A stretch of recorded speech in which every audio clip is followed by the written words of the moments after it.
What I often see is women just throwing their hands up in the air, just saying, fuck it, like whatever, I'll just deal with this. When January comes around, I'm too tired, I'm too stressed, there's too much going on, I can't take care of myself, I can't focus on this.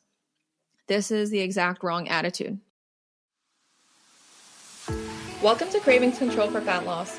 I'm your host, Laura Cavallo, former sugar binger, overeater, and yo-yo dieter turned fat loss and cravings coach for hundreds of busy women.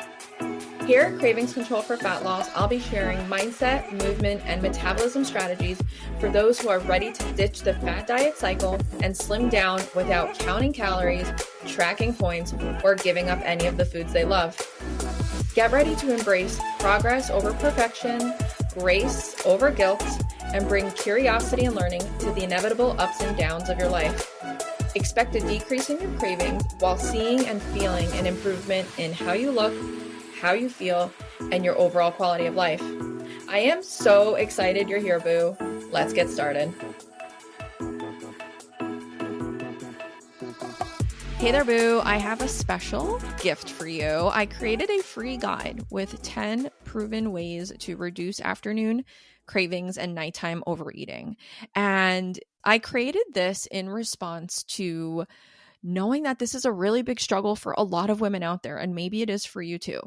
It's like once the afternoon hits, you can't stop snacking, you're grazing, you're looking for sugar, you're looking for something to soothe, to comfort you, to deal with stress. Maybe you're on the go and you just like don't have time to make anything or cook anything, and then one treat leads into the next. So in this guide, you're going to learn how to get control of your eating with simple and actionable tips that you can start to do right away, okay? And the guide is completely free. I created it just for you. So you're going to scroll to the resources section below and click the link to download it. After you do and you thumb through it, shoot me a message on Instagram. Let me know which tip you're going to start implementing this week and what you think of the guide. I hope you enjoy it. Hello and welcome to another episode of Cravings Control for Fat Loss. My name is Laura Cavallo, your cravings coach. And today I have a special Halloween edition. I am serving up 5 hacks to avoid sugar-self-sabotage. Now, we got Halloween coming up. We got Thanksgiving. We got Christmas. This time of year tends to be really stressful and anxiety-inducing for a lot of women. And so I am hoping to provide some simple tools, strategies, support, guidance, reassurance to you over the coming months to really assist you in having a what do I want to call it? Having a confident, feeling in control, feeling at ease, feeling assured in your nutrition choices, your diet, your exercise routine, your health over the next couple months. And what I often see is women just throwing their hands up in the air, just saying, fuck it, like whatever, I'll just deal with this. When January comes around, I'm too tired, I'm too stressed, there's too much going on, I can't take care of myself, I can't focus on this. This is the exact wrong attitude, okay? Life is by default becoming more complex, more busy, more complicated. Your life is always going to be busy. There's always stuff that's going to happen. There's always stuff that's going to be on your plate. The best thing you can do for yourself is learn how to stay on track, how to stay consistent, how to navigate cravings, how to maintain your weight, how to maintain an exercise routine when life is busy, when life is crazy, when life is stressful. If you haven't listened to my previous episode, a couple ones back, it was a re-air on how to stay consistent when shit hits the fan. It was episode 92. Please go back and listen to that, okay? There is a really simple tool that a lot of my clients really lean into around this time of year when the seasons of life just take over and they have less time to focus on, focusing on diet and nutrition and their healthy habits. It's really, really important. But today I want to talk about some hacks to avoid sugar self-sabotage and give you just some really quick wins as you navigate Halloween and even Thanksgiving and Christmas, because there's a lot more sweets, there's a lot more alcohol, there's a lot more yummy foods around. So what I share with you today can be things that you apply even in the upcoming holidays. So I call these hacks because these aren't going to be long-term solutions, okay? They're just going to give you some quick wins in the moment as you are maybe experiencing a craving or you're wanting to set up your environment for less sugar cravings. or you want to just feel more confident and control going through this next week where there's going to be more sugar around. Now, again, these are going to be some quick wins. Ultimately, what I want for you is to help you focus on stabilizing your cravings and hunger and overeating over time.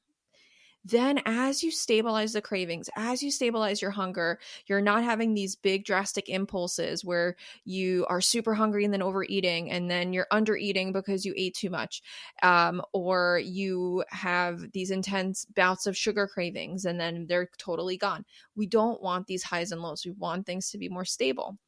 Once that happens, now you're able to really focus on stopping that self-sabotaging behavior, stopping that all or nothing dieting mindset, stopping that fuck it mentality, because you have less of that intense impulse that is kind of taking over.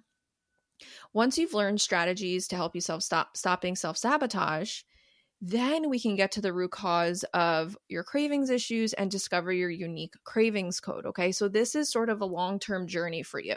These are the steps that I would love for you to take in your cravings journey. So we're not going to accomplish them in just 5 quick hacks, but this is my goal for you. This is my 3-phase system for you. And I call it the 3S system.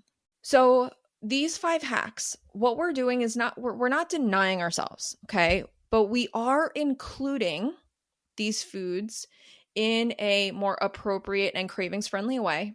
Or again, we are rearranging, supporting our environment in a way that can mitigate that visual craving that we have, right? Like, see a burger on TV and you're like, oh, I want a burger now. Or someone says like Skittles and you're like, oh shit, I can't stop thinking about Skittles, right? I'm going to give you some tips how to set up your environment so that you can manage how often and how much you indulge. So hack number 1 is to make sure that you eat something before you indulge in any candy or in any sugar. Okay. This is going to support your hormonal blood glucose and not give you that highs and lows of spiking your sugar and then having that sugar crash and then making you go search for more candy. Now, of course, once in a while, you're not going to be able to eat before you have a bite of a Snickers or you have a handful of Skittles. But I do want you to be aware that if you can have your candy, anything sweet, anything palatable, tasty, after your meal, it's going to soften that sugar crash and it's going to reduce cravings overall for you. And plus, you're going to be full from your food. Okay. And so you're not going to be as inclined to overeat. Okay. Now, not everyone, right? Some people just feel addicted to sugar like I used to be. Didn't matter if I was full, I was going to eat everything. For some, this overeating might diminish a little bit when you have a full meal in the belly. The second hack is set up your environment to be more conducive to eating less sugar and maybe indulging in more foods that is more healthy for you.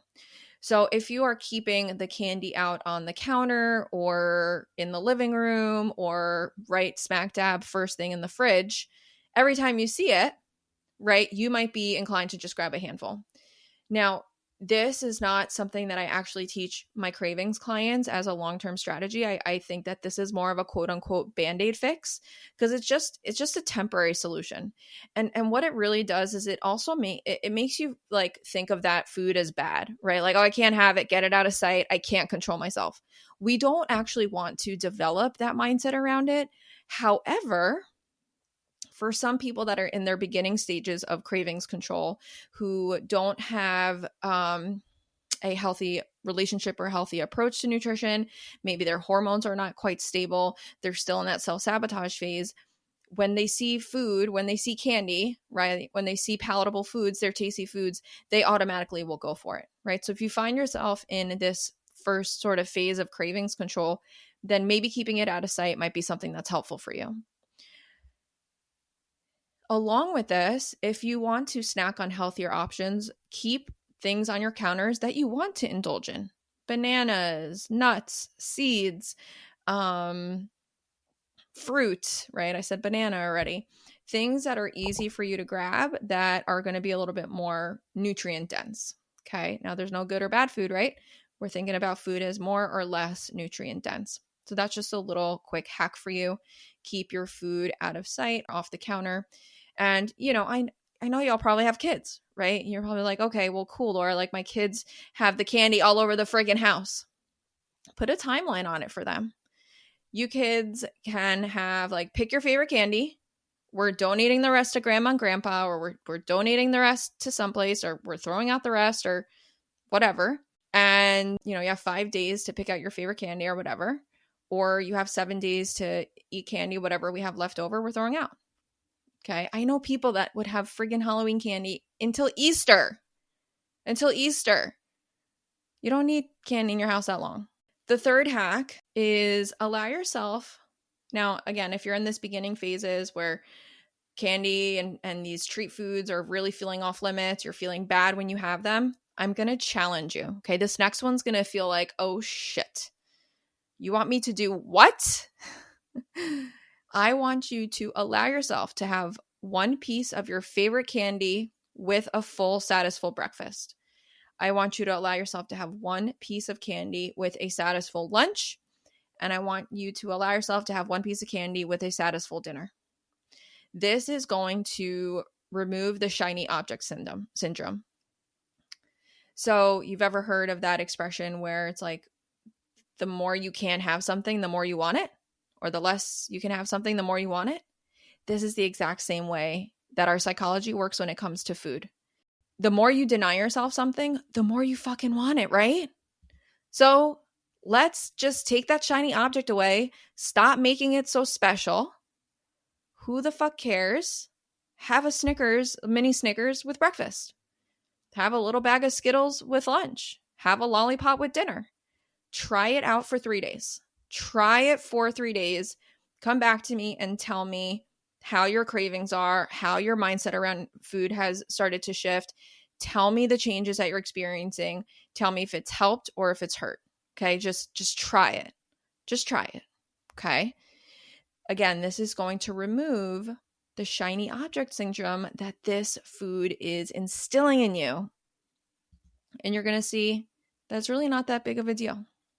Okay, now hack number 4 is I want you to challenge yourself. I want you to grab 3 small pieces of candy that you actually enjoy. Then I want you to go somewhere and enjoy them away from the kitchen, away from distractions, away from the rest of the candy, and really sit and taste them and sit with them and don't rush through eating them. And then when you're done, I want you to wait 20 minutes before you go back for another 3. During those 20 minutes, as a bonus, if you can do something to keep yourself busy, keep yourself distracted, you are going to see that craving is slowly going to fade away. Now, the reason that this works so well, and this is, if you haven't guessed, this is my strategy Crave and Go. The reason this strategy works so well is because if you think about it, things like candy and cakes and croissants, those things don't actually fill you up, right? They don't add a lot of volume to your stomach. So we are eating them purely for satisfaction and joy and tastiness and that sugar high, right? So oftentimes the nature of these sweet treats is we just want to keep eating them because our brain is telling us, holy shit, this is delicious. It's not because you are actually hungry. So when we can interrupt that physiological response to sugar and to sweets and to foods that are really palatable, and we can actually let our body sit with the enjoyment, sit with the sugar high, sit with that first hit that you get from it, oftentimes we feel satisfied after that first initial 20 minutes. Now, if this is a completely new strategy to you and you're waiting 20 minutes before your second serving and you're only having a little, this is going to feel totally awkward to you because you, out of habit, are used to going back and overeating and consuming and having as much as possible, possibly in a short amount of time. So this is going to take practice. The first time you might go back for seconds or thirds, right? But over time, you may start to see your body feeling satisfied with just those first initial couple pieces and then waiting 20 minutes. I have clients that try this and they're like, oh yeah, I forgot that I even wanted something. Or yeah, I went for a walk or I did this and I wasn't even craving it anymore. I was so surprised. So just try this hack number 4. Let me know how you do. On to hack number 5. Now, this is something that can be tied into more long-term strategy, right? Something for someone, a hack that can help someone not just in their first phases of their cravings journey, but for their long term. I'm going to share with you the 2 biggest triggers for eating sugar by women when food is around the house. The first one is being fatigued and tired. Your body, when it's tired and fatigued, releases hormones that literally want you looking for high calorie, palatable foods to supply it with energy. And guess what? Candy falls under that category. When you're tired, your body wants energy. It wants that quick hit. And it's going to go for candy. So before you grab a handful of candy in the middle of the day, even after you've eaten and even after you've had your pieces with breakfast, lunch, and dinner, ask yourself, am I tired right now? Am I fatigued? If you are, that could be why you feel inclined to grab something. In addition, feeling stressed also can trigger that desire to want a quick dopamine hit, want a quick hit of sugar. When these 2 things happen, you have a couple choices. You can just give into the craving and overeat. That's fine. But I want you to be aware that it's happening. I want you to be aware that it's due to sleep fatigue or stress. Alternatively, what you can do is give yourself 10 minutes before you respond to this. Okay? All right, yeah, I'm feeling pretty tired. Let me just have a glass of water. Let me go lay down for a little bit. Let me go read a book. Let me go pick up the kids. Let me do something. Same thing with your stress. Oh, God, like that phone call stressed me out, or my mother, or this or that, or what am I going to do? Give yourself 10 minutes before you respond. Again, if you can do something in those 10 minutes to interrupt the craving, even better. I am not denying that it's going to be much harder to resist candy and sugar when it's there in front of you all the time, especially packaged in these delicious treats. So it's okay if you end up grabbing more than you usually would because your environment has changed. So these 5 hacks, what I'm trying to instill in you is that you can optimize your environment for less sugar self-sabotage.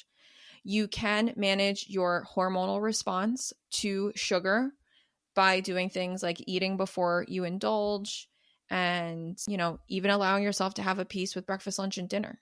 That will also keep the sugar cravings at bay. And then we're also addressing our mindset around this candy. Okay, we talked about having one with breakfast, lunch, and dinner. That is going to remove how special these items are. The shiny object is going to get less and less shiny, less and less special. You're going to bring awareness to your triggers. You're going to be more aware of why you want to grab that sugar. Okay, so there you have it. 5 hacks to avoid sugar self-sabotage on this Halloween edition of 2023. So let's do a really quick recap. So number 1, eat before you have candy. Okay, don't have candy on an empty stomach. Keep candy out of sight so you don't mindlessly eat it. That's number 2. Number 3, allow yourself to have 1 piece with breakfast, 1 piece with lunch, and 1 piece with dinner, and see that self-sabotaging shiny object mentality fade away. Hack number 4 is to challenge yourself to have 3 small pieces at a time. Wait 20 minutes before your second serving. And bonus, if you can do something within that 20 minutes to kind of interrupt that cravings trigger. Again, this is crave and go craving strategy. And then number 5 is to be aware of your cravings triggers, right? Are you triggered when you're tired or fatigued or stressed? This can make you look for that quick sugar hit. And so being aware of what your cravings triggers are can put you in the driver's seat and make you feel more empowered. I hope that this episode was helpful. Please shoot me a message on Instagram. I want to hear all about how Halloween went for you, where you felt like you did really well, where you still had some challenges, where the struggles are. Let me help you. Let me share some strategy with you in the DM. Happy Halloween, and I'll talk to you soon.